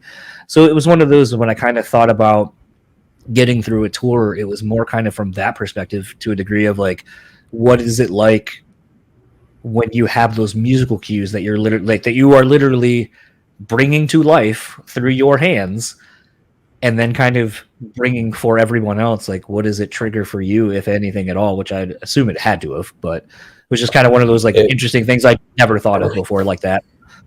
Yeah, it fucking sucked.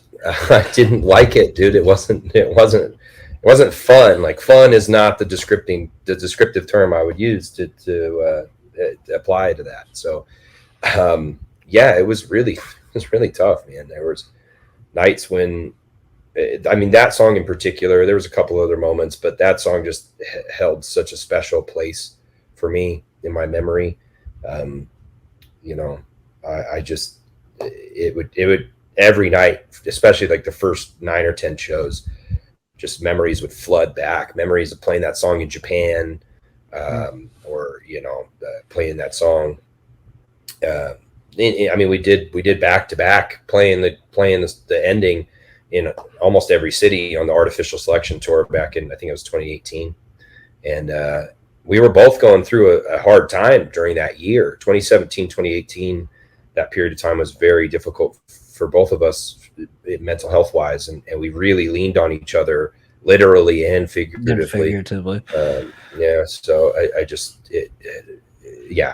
So in answer to your question, it was very, very difficult to still try to master those cues live and perform as best as I possibly could, while letting myself feel all the grief and emotions that I needed to. So I'm grateful for it. It was very cathartic. I'm very grateful that we had the chance to do the tour, because I think it let us all process the grief in a way that Tim would have encouraged us to do that. So I think that for me was very cathartic. Yeah.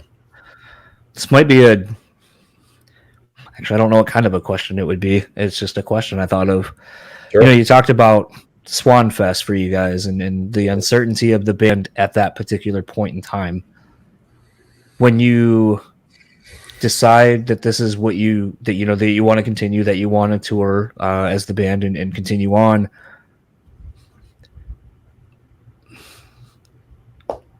I don't know what's the difference between emotions, but I guess what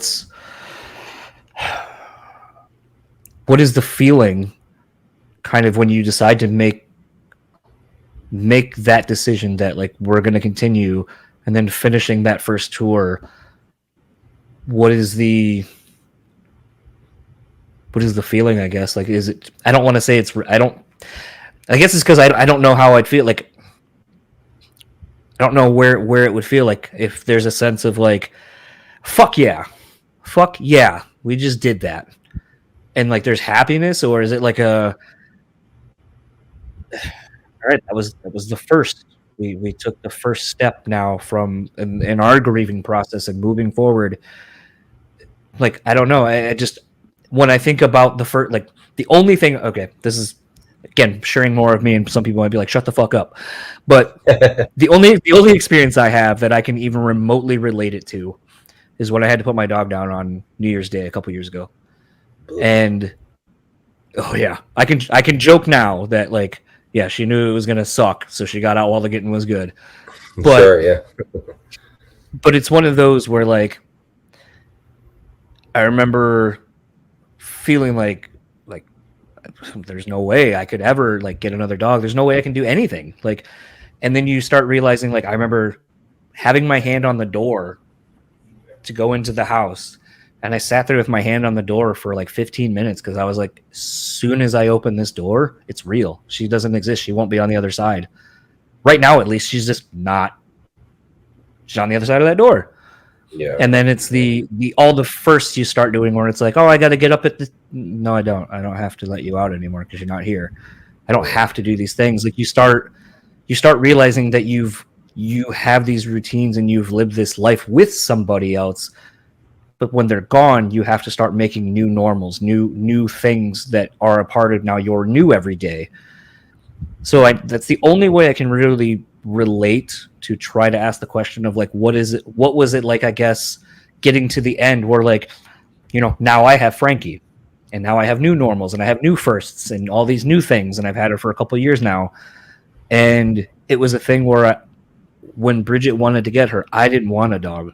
Because I felt like I was going to be, it was too soon. It was too quick. I wasn't done. I didn't feel like I was done grieving, but I also didn't feel like, because I know what a responsibility and what a commitment it was to have a dog and to have a partner like that, that's so a part of your everyday. I wanted to take a year or maybe a year and a half or two and just be me, be her and I, not have to come home to a dog, not have to plan vacations around who's around, where are we going to take her, all those kind of things. Mm-hmm. So I say that because when I got the dog, I didn't think I was ready, but it helped in my moving on process. So I feel like the only way I'm able to kind of articulate this in any sense is because of doing that. I feel like Swanfest was like, you're kind of like, okay, I have to put you down potentially. I don't know where I'm going to go from here, where this thing is going to go. But as you kind of start doing some other things and some more time goes by, doing the tour is almost like getting the other dog, where you're like, all right, this is what's going to help me kind of get through things. And I look back now and I'm really glad I did it. And it's something that I think I needed to do. I just didn't realize I did. So doing that first tour from where you were at with Swanfest, I guess how was the journey for you? Do you feel, I don't know where my question really is in that, but like, I mean, I think that's a fair comparison. I think it would be a good analogy to use in this situation, which would be, how do you find a new normal when you're dealing with such a devastating loss? Yes, there we go. Thank you for bringing that around. That horrible. Yeah, you got it. I got what you were doing. That was great, dude. I got what you're saying. I get you, man. I think what added to the complexity of that is so imagine that you're going through this grieving process with your dog, and you have hundreds of thousands of people criticizing how you're grieving your dog, right? There's a that process was just like, I hated that, because I'm not on socials, but DGD is. And so they will talk about that shit in person for sure. And when they do, it just disgusts me when they'll be like, oh, this person thinks we should grieve like this. This person thinks we should end the band. This random person thinks that we should hang it up. It's like, well, why the fuck are you listening to those people? Why don't you just grieve the way that you need to grieve as a human person? And then band wise, we can figure this out when it's done. Like, we're going to take it day by day, and we're going to try to lift each other up. We're going to try to support each other as best we can. And we're going to let each other grieve individually, and as a band, we're gonna make that next step and try to fill the void and move on and find that new normal regardless, right? And that's really, I think where we all came to. I don't want to speak for everybody, but that's definitely where I came to. It was like, you know what, I'm gonna grieve how I'm gonna grieve. If I fuck up my performances for the whole tour, then so be it. Like, that's just how it's going to be. Luckily that wasn't the case, but I just kind of let myself feel what I was supposed to feel on that tour and grieve the way I was supposed to. And then we had Tim's funeral. We had the final show in Birmingham, Alabama, and we flew from there straight to Sacramento. And Matt and I both spoke at the funeral service. It was Tim's mom and his dad and his nephews and his girlfriend, and I closed the ceremony. I did a little speech that I'd written for Tim, and that was very cathartic at the end. That was really the kind of the end point of not the end point of the grief, but I'm like there was a definite sense of closure with that, for sure, that I'm insanely grateful that I got to experience, being able to be at my best friend's funeral and speak and tell his family and his friends like the amount of joy that individual brought me in my life. Sorry. Sorry, I didn't. It was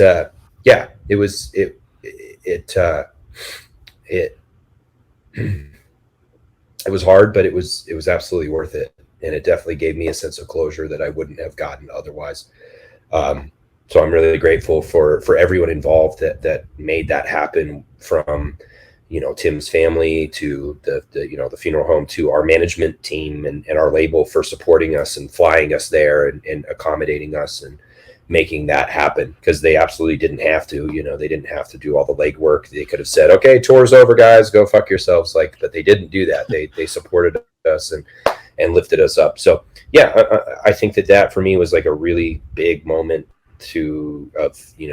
in your, like, getting the new dog and seeing like what does this next step look like. And it's still tricky, obviously, navigating the waters of what's to come. The next tour is going to be very interesting.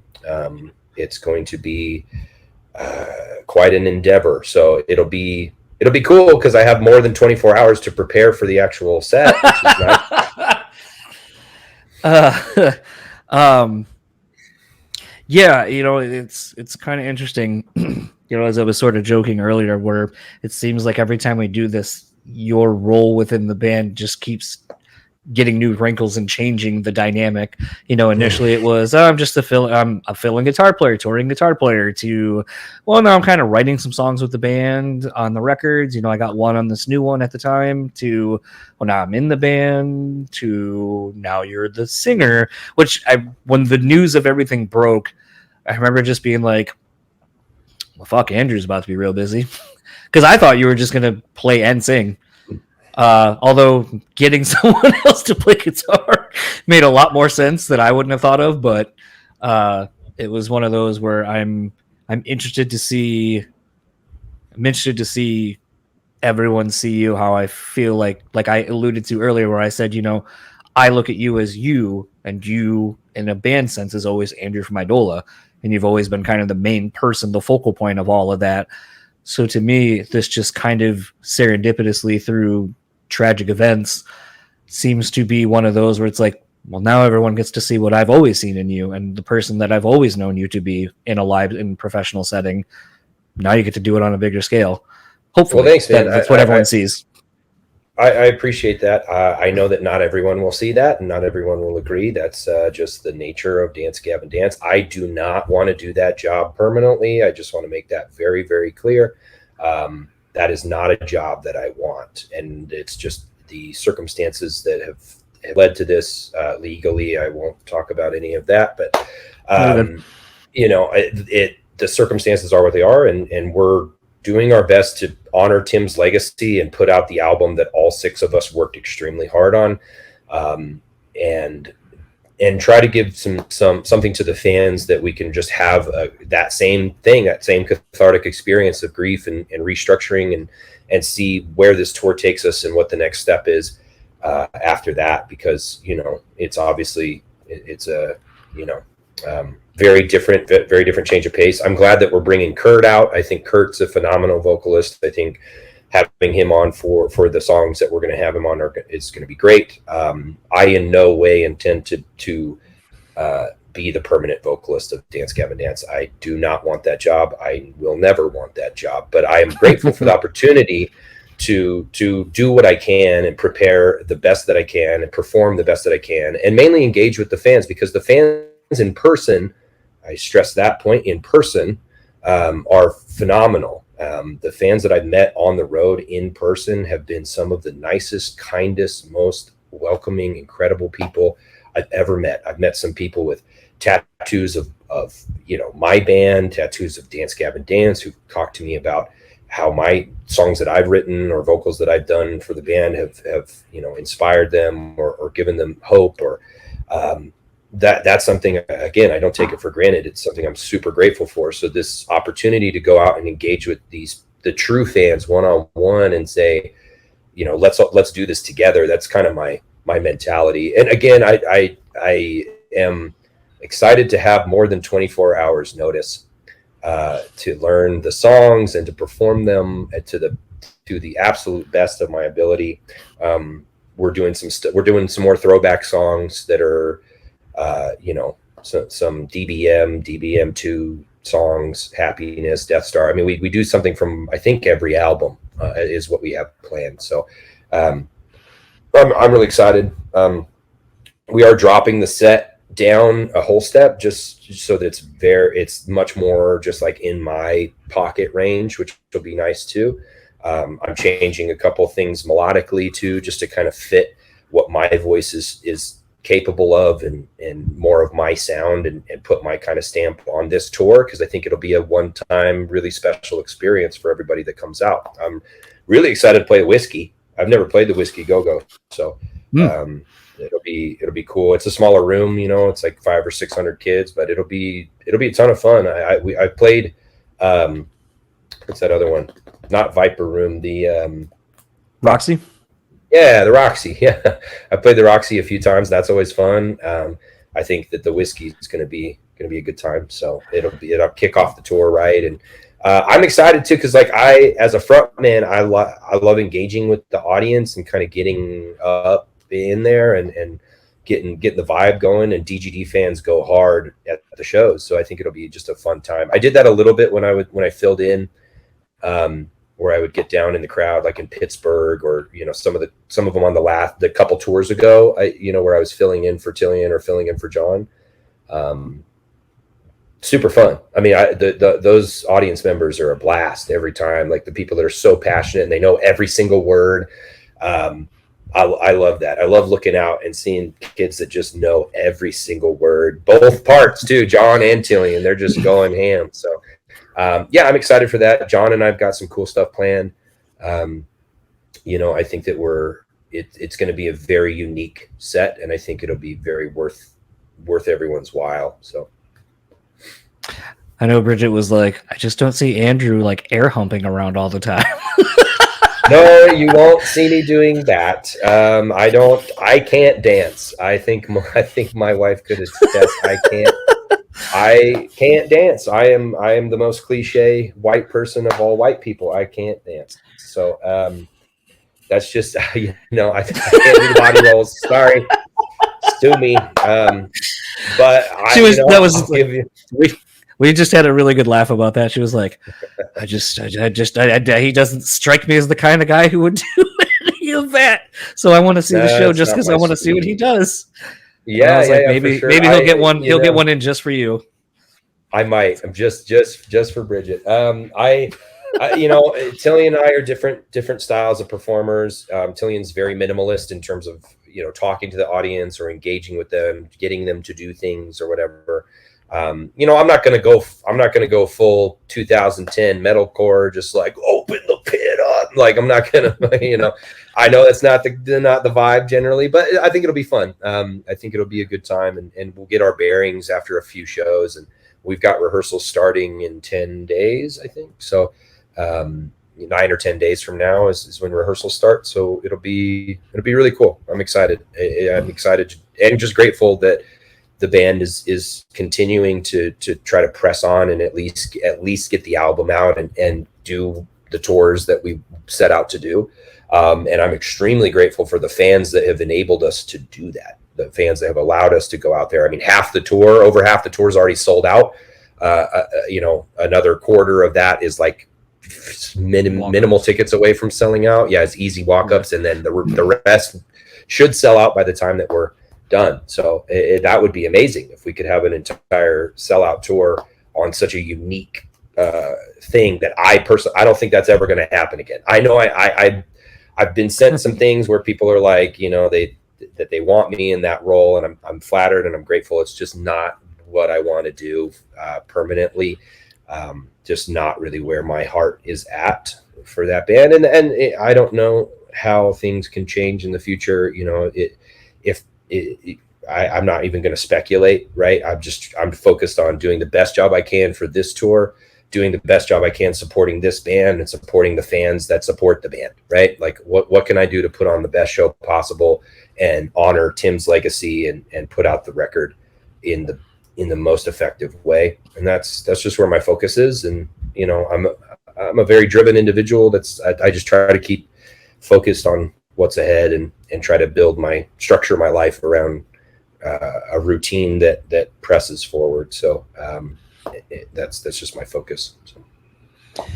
Well, I think that's a good place to end it. We've talked about Idola and everything from kind of the last time we talked and all things up until current that haven't happened. And I would say what's online you want to plug, but I'm sure it's just honestly the tour. And I think the tour when it comes albums, out.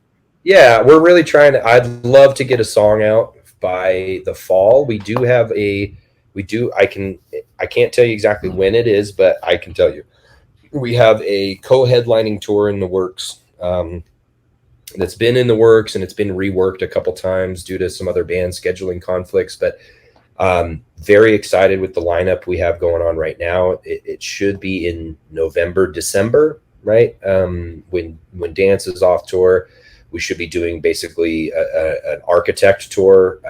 Sergio wants to do the Architect in full. Some of the other guys want to throw in some other songs, so we'll see how that pans out. But we do have like an Idola co-headliner tour that's in the works that should be announced within about a month, and that'll be in November, December. And then I think we're going to try to put out a single from the new record on that tour. So that's the goal. Yeah, keep your eyes and ears peeled for those things. I highly doubt Idola will be really, we're not going to be active on social media or anything during that period of time. So just hang tight. We're making a record, so it'll be done. But yeah, so I'm excited. It's going to be really cool. I'm really pumped. But as always, I appreciate you taking the time to talk to me, John. It's always a pleasure. 100%. I'm glad you're still in good spirits and doing the thing, man. Trying to. I will see you in Detroit. We'll come up and grab some food or something. Yeah, let me know. Text me. I'll get you in, and we'll get some grub again, man. I'm always down. Anywhere with good meat, dude. Always down.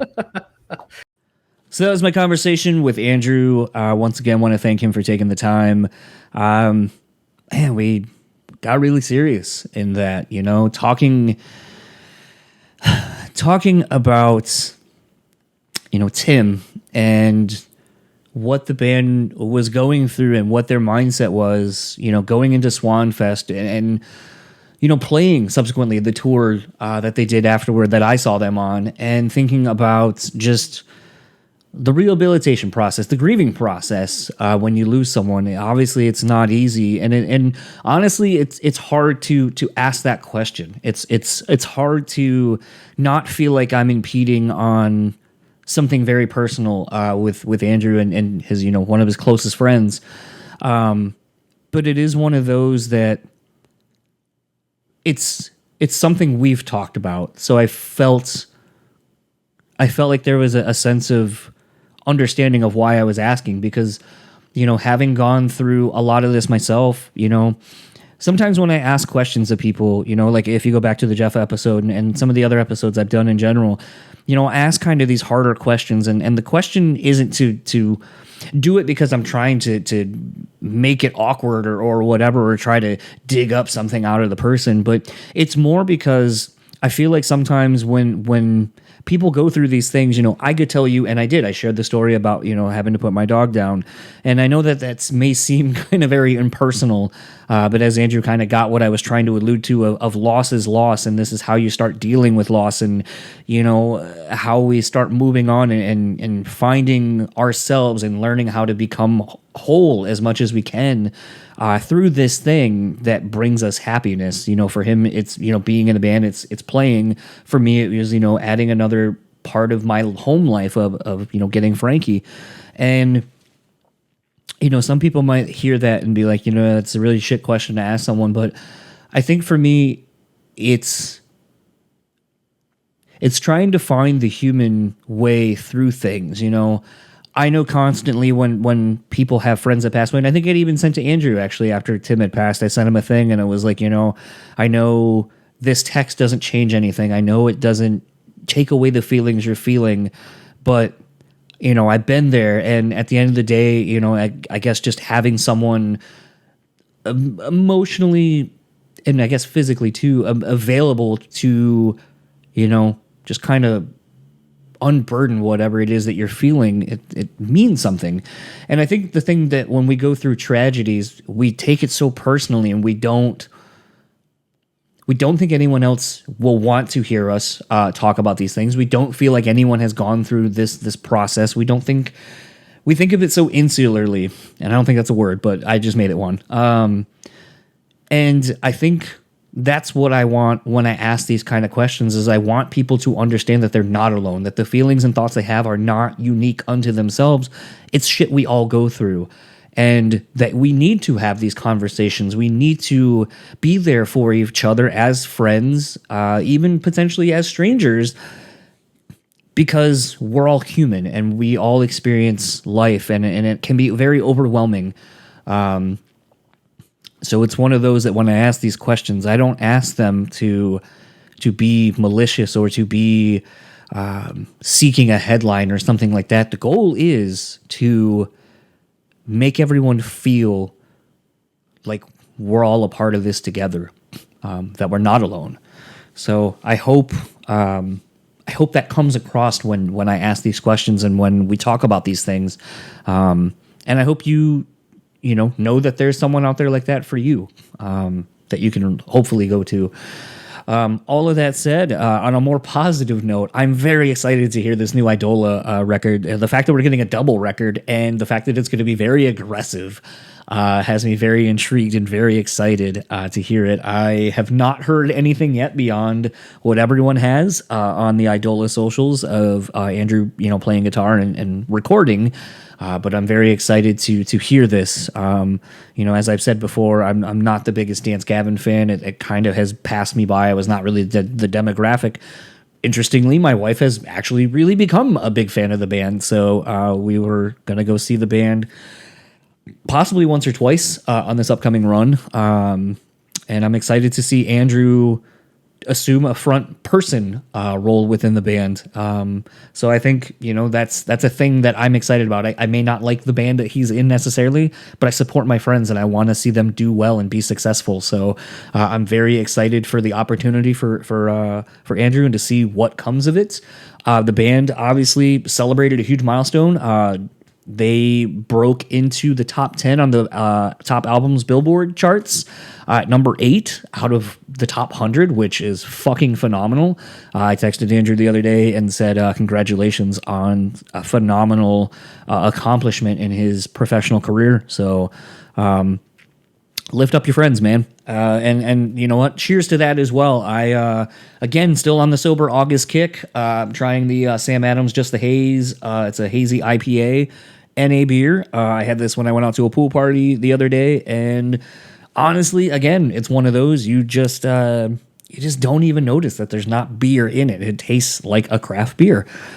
So still going strong on the sober August, and very much looking forward to trying some other beers and so forth. Might even get adventurous and get a NA. I don't even know what the fuck you call it. It's not a spirit because there's no booze in it, but I was thinking about trying one of those, maybe getting like a whiskey or something. I don't really know what that rum looks like, but like I said, it's a sober August, so I kind of want to go all in on it. Speaking of going all in, let's wrap up this episode since it's long enough. If you would like to keep up with Andrew, well, you can't. He's not on any socials, as we have adamantly discussed on our podcast a couple of times. If you'd like to keep up with Idola, you can find them on Instagram and Twitter at Idola. You can find them on Facebook at Idola UT. If you'd like to keep up with the Dance Gavin Dance crew, you can go over to Facebook at Dance Gavin Dance, Instagram at Dance Gavin Dance, and Twitter at DGD the Band. You can also go to dancegavindanceband.com for all of your DGD needs. Again, congrats to Andrew and the DGD camp. What a way to kind of memorialize Tim's legacy, and I think the fans came out and supported that, so huge congrats to them. And last but not least, if you'd like to keep up with the podcast, you can find us simple enough, brewspeakpod.com on all your socials. If you'd like to support us monetarily, you can go to patreon.com/brewspeakpod. And if you would like to support us as well, support our sponsors, please, thebeanbastard.com. Go over there, pick up some delicious coffee. If you are in the Buffalo, New York area, you can go check out their brick and mortar store. Rockabillia.com, use our code BREWtally at checkout and take 10% off your total purchase order. And last but not least, On Point Pomade, keep your beard and hairs looking on points. Use our code BSP15 at checkout, take 15% off your total purchase order. And for the Brewtally Speaking podcast, I am John, and I will talk to you all next week, where our guest is Brandon Chiappetti of Bleeding Through. If you remember the last time he was on, you know we get into some real shit, and this was an even better conversation. So very much looking forward to seeing you all next week. Have a good one. Talk to you then.